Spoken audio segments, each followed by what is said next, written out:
भारतीय इतिहास में अनेक ऐसी घटनाएं घटी हैं जिन्होंने संपूर्ण भारत में खलबली मचा दी थी। इनमें से सबसे महत्वपूर्ण घटना थी भारत पर अरबों का आक्रमण। मोहम्मद बिन कासिम वो मुस्लिम आक्रमणकारी था जिसने 712 ईस्वी में भारत पर आक्रमण किया और सिंध प्रांत को जीत लिया। आज हम आपको यही बताने की कोशिश करेंगे कि अरबों ने किस तरह भारत पर पहला आक्रमण किया और फिर यहीं अपने पैर पसार लिए। साथ ही हम यह भी जानेंगे कि इस्लाम धर्म का उदय कैसे हुआ था। इस्लाम धर्म का उदय। सबसे पहले हम ये जान लेते हैं कि इस्लाम धर्म की नींव कैसे पड़ी। बताते हैं कि अरब के लोग कबीलों में रहते हैं और ये खाना बदोश जीवन व्यतीत करते थे। प्रत्येक कबीले के अपने देवी देवता थे जिन्हें ये लोग पूजते थे। इन कबीलों का नेतृत्व एक शेख के द्वारा होता था जिसका चयन कुछ हद तक पारिवारिक संबंधों के आधार पर होता था, लेकिन ज्यादातर बुद्धिमत्ता, व्यक्तिगत साहस और उदारता के आधार पर किया जाता था। 6वीं शताब्दी के आते आते इन कबीलों ने व्यापार को अपना पेशा बनाया और इसका सबसे ज्यादा प्रभाव पश्चिमी अरब के मध्य भाग में देखने को मिला जिसे हिजाज कहते हैं। आपको बता दें कि इस्लाम उदय के 2 प्रमुख स्थान मक्का और मदीना इसी इलाके में आते हैं। बाद में कुछ लोगों ने शहरों की ओर पलायन किया। ये लोग खेती और व्यापार करके अपना जीवन व्यतीत करने लगे। मक्का सबसे महत्वपूर्ण व्यापारिक केंद्र होने के साथ साथ एक मुख्य धार्मिक स्थल भी था। इस्लाम धर्म का जन्म 7वीं सदी में अरब देश में हुआ और इस धर्म के संस्थापक और प्रवर्तक हजरत मोहम्मद साहब थे। 612 ईस्वी के आसपास उन्होंने स्वयं को खुदा यानी अल्लाह का दूत बताया और अल्लाह के द्वारा बताए गए मार्ग को लोगों के सामने रखा। बताते हैं कि मोहम्मद साहब ने 15 वर्षों तक एक गुफा में रहकर चिंतन एवं मनन किया और उसके बाद उन्हें अल्लाह के दर्शन हुए। उन्होंने खादिजा नामक एक 45 वर्षीय धनी विधवा महिला के साथ धर्म प्रचार का काम करना प्रारंभ किया। कहते हैं कि यह महिला विश्व की पहली ऐसी महिला थी जिसने मोहम्मद साहब के नवीन इस्लाम धर्म को स्वीकार किया। बाद में मोहम्मद साहब ने खादिजा से विवाह कर लिया था।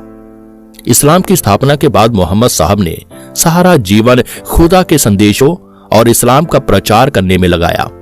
जिस समय मोहम्मद साहब ने इस्लाम धर्म की नींव रखी उससे पहले अरब के लोग प्राचीन अरबी धर्म का पालन करते थे। मक्का में कोई स्थायी राज्य या शासन नहीं था। यहाँ के लोगों में नशा करने और जुआ खेलने की बुरी आदतें थी। वैवाहिक संबंधों में भी स्थायित्व नहीं था और बेहुदेवाद प्रचलित था। मोहम्मद साहब ने अरब में प्रचलित अंधविश्वास और 300 से अधिक देवी देवताओं की मूर्ति पूजा की घोर निंदा की। ये मूर्तियां या चिन्ह काबा में रखे हुए थे। उन्होंने कहा कि हमें सिर्फ अल्लाह की आराधना करनी चाहिए। इस्लाम के शुरुआती समय में मोहम्मद साहब का मक्का और उसके इबादत गाह पर कब्जा था। मोहम्मद साहब का इस्लाम धर्म प्राचीन अरबी धर्म का विरोधी था। मक्का के समृद्ध लोगों को देवी देवताओं को ठुकराना बहुत बुरा लगा।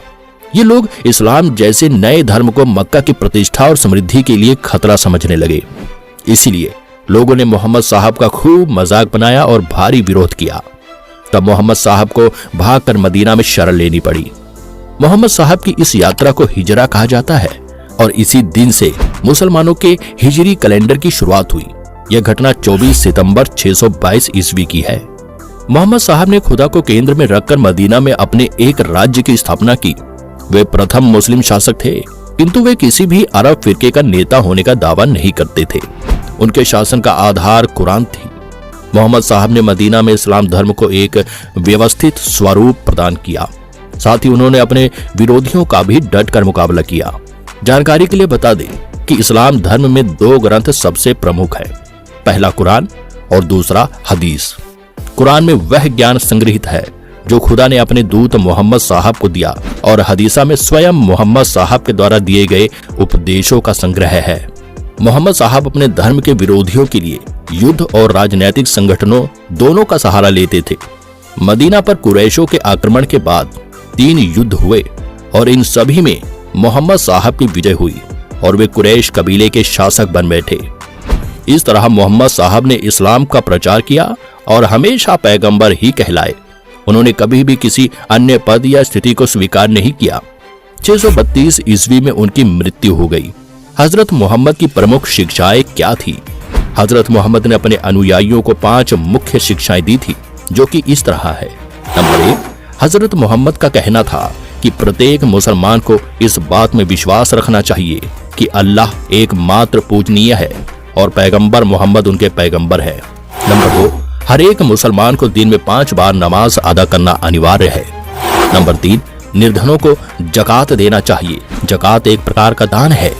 नंबर 4, इस्लाम को मानने वालों को रमजान के महीने में रोजे रखने चाहिए। नंबर 5, प्रत्येक मुसलमान को अपने जीवन काल में एक बार जरूर हज यात्रा करनी चाहिए। पैगंबर मोहम्मद ने अपना कोई उत्तराधिकारी नियुक्त नहीं किया था, इसलिए जन साधारण ने उनकी मृत्यु के बाद अबू बकर को उनका उत्तराधिकारी बनाया, जिसे खलीफा कहा गया। हजरत मोहम्मद के बाद खलीफाओं ने इस्लाम धर्म को आगे बढ़ाया। उनके नेतृत्व में अरब के बाद मिस्र, ईरान, इराक और सीरिया जैसे देशों तक इस्लाम धर्म का विस्तार किया। इस्लाम इतिहास में अब्बास वंश के शासकों ने सबसे अधिक समय तक शासन किया। भारत पर अरबों का आक्रमण और इस्लाम धर्म का प्रवेश। भारत पर अरबों का पहला आक्रमण करीब 7वीं शताब्दी में हुआ था और इसके बाद इस्लामी आक्रमणकारियों ने बार बार भारत पर हमला कर यहाँ की मूल संस्कृति पर आघात किया और यहाँ इस्लाम धर्म की स्थापना की। इराक के हाकिम अल हज्जाज ने मोहम्मद बिन कासिम के नेतृत्व में अरबों को सिंध पर आक्रमण करने के लिए भेजा था। मोहम्मद बिन कासिम हज्जाज बिन यूसुफ का भतीजा और दामाद था। 712 ईस्वी में अरब आक्रमणकारी ने सिंध पर विजय हासिल की थी। हज्जाज उस वक्त इराक का राज्यपाल था। हज्जाज ने ही मोहम्मद बिन कासिम को 17 वर्ष की आयु में मरकान तट के रास्ते सिंध भेजा था। दरअसल हज्जाज बिन यूसुफ को कई अरबी व्यापारियों से सूचना मिली थी कि भारत के राजाओं के पास खजाने के असीम भंडार है। यह सुनकर उसके मन में लालच आ गया था। तब उसने भारतीय खजाने को लूटने और इस्लाम धर्म की जड़ें मजबूत करने के मकसद से मोहम्मद बिन कासिम को सिंध पर हमला करने के लिए राजी किया था। एक मत ये भी सुनने को आता है कि कासिम को सिंध भेजने का कारण यह था कि समुद्री लुटेरे अल हज्जाज के जहाजों को जिस क्षेत्र में लूट रहे थे वह क्षेत्र दाहिर के राज्य में आता था। जब हज्जाज ने दाहिर के इस बारे में जांच पड़ताल के लिए कहा तो उन्होंने इस बात से साफ इनकार कर दिया कि लुटेरों से उनके राज्य का कोई संबंध नहीं है। अल हज्जाज ने दाहिर से अपने लूटे गए जहाजों के बदले जुर्माने की मांग की थी, मगर दाहिर ने असमर्थता जताते हुए कहा कि उनका उन लुटेरों पर कोई नियंत्रण नहीं है। दाहिर के इस जवाब से हज्जाज भड़क गया और उसने सिंध पर आक्रमण करने का निश्चय किया। फारसी ग्रंथ चचनामा में अरबों की सिंध पर जीत की जानकारी मिलती है। बताते हैं कि मोहम्मद बिन कासिम अपने सैन्य सिपाहियों को लेकर राजा दाहिर से युद्ध करने के लिए जब भारत आया तो उसने दाहिर के विरोधियों को बड़ी चालाकी से अपने साथ मिला लिया। इस तरह उसके पास सैनिकों की कोई कमी नहीं थी। युद्ध की घोषणा होते ही मोहम्मद बिन कासिम के सेना ने सिंध की सेना पर जबरदस्त आक्रमण कर दिया। राजा दाहिर हाथी पर बने लकड़ी की गद्दी पर बैठकर बड़ी वीरता से कासिम के सैनिकों से लड़ रहे थे। राजा दाहिर की सेना कासिम की सेना पर भारी पड़ती नजर आ रही थी और कासिम से यह बर्दाश्त कर पाना मुश्किल हो रहा था। तब उसने बड़ी चालाकी से राजा दाहिर के हाथी पर जलते हुए तीरों से हमला करना शुरू कर दिया, जिस कारण लकड़ी के ढांचे में आग लग गई और देखते ही देखते ये आग इतनी भीषण हो गई कि दाहिर राजा का हाथी बेकाबू हो गया। वह आग को बुझाने के लिए सिंधु नदी के पानी में चला गया। जैसे ही राजा दाहिर हाथी से उतरकर नीचे आए तो कासिम ने उन पर हमला कर दिया, उन्हें मार दिया। इस तरह कासिम ने सिंध पर अपना कब्जा कर लिया। युद्ध में राजा दाहिर की मृत्यु के बाद मोहम्मद बिन कासिम ने उनकी 2 बेटियों को खलीफा के पास भेज दिया था। इसके बाद मोहम्मद बिन कासिम नहीं रुका और उसने लगातार कई आक्रमण किए।